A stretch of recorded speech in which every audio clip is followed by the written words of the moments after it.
Let's start right there. I mean, I think for a long time the thought of you going down to 145 pounds would seem crazy, and now you look pretty comfortable, not that far from weigh-ins, and you look like you're actually a pretty happy guy. Yeah, man, eating, drinking all the way through. Obviously the last 12 hours is you cut a little bit of weight and you get dehydrated, but it's nothing. It's nothing to where I'm hurting for weeks, and it's definitely an easy cut. Last time out, we saw you over the summer. Fantastic performance, big win for you. Talk about just, I guess, the importance of that. I mean, I got to think that you really needed that one. Yeah, no, it definitely. You get on that loss after loss. But you always try to keep it in a perspective of like, okay, why did those happen? And I was jumping all over the country, even world. I was going down trying out Brazil stuff. I was going up to AKA, trying that Power MMA, Extreme Couture, and it's not like I was going in there like, hey, this is how I train. Let's do it that way. No, I wanted to try everybody's stuff out and learn, just because I had been with Extreme Couture for so long, and I did that, and obviously it's a gamble and the outcomes don't really pay off, but you got to keep it in a point of view of like, all right, you keep the good stuff and you get rid of the bad stuff and try a new one, and ultimately it just came down to this, and I knew this a long time ago: just control your own camp, just control your own training. Like I started wrestling when I was 3 years old. If anybody knows me better, you're a liar.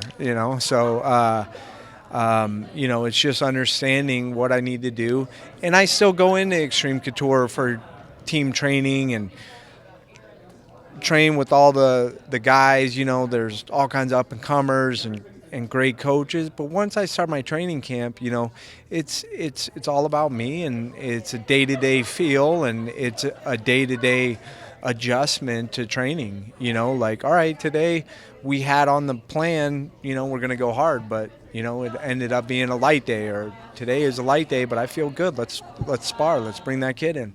It's amazing because I think at this point in your career, I mean, obviously you're a veteran, but it almost feels like you're starting fresh, like you're just kind of learning to find your groove. Yeah. And again, like that's kind of what I felt I was going to do after Couture's, is like travel around and do my own camps, but I ended up just jumping into like other people's plans, and I learned a lot off of it, and you don't lose, you learn, and if you don't learn, then it really is a loss. So I learned off it, and still gonna put the best Gray Maynard out there.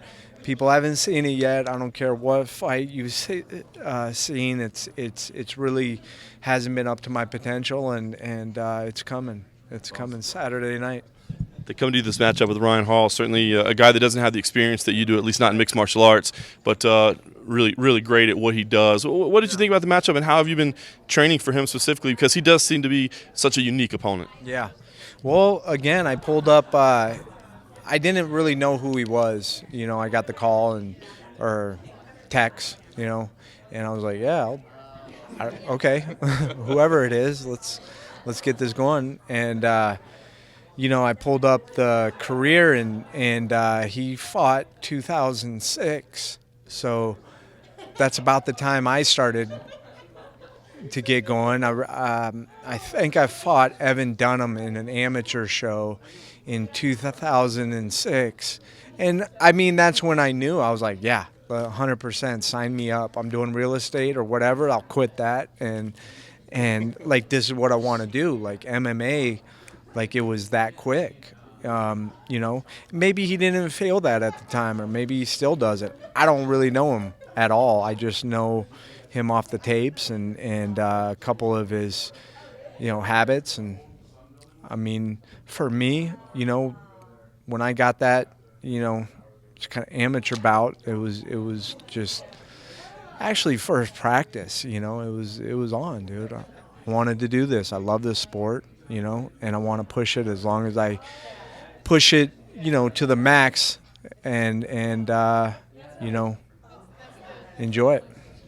Can't help but notice a couple gray hairs in the beard. None of us are kids anymore. Certainly not trying to rush you out of the sport or anything. But what do you think? I mean, knowing now that you're kind of finding your groove at this point, what do you see as the goal? What do you still want to accomplish? Nah, obviously the belt's always the goal. I wouldn't be doing this if I didn't really feel like I was at the top. And everybody will say, well, you got beat by, Diaz, you got knocked out by this, and all of that was just, errors and training camp stuff and moving around. I mean, so it's just, but the end, always the goal for me is to be the best in whatever I do. And, I've been all over the world training, and there's never been a guy, that to where, like, I felt like, not that I'm keeping track of training and not that I'm keeping track of, but like, wow, he really can beat me. Never felt like that. I've gotten caught, but there's never really been a person that has beat me like handedly,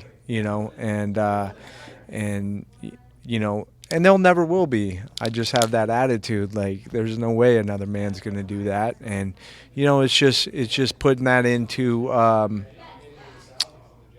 in the play in the cage, against every opponent now, and bringing the best me.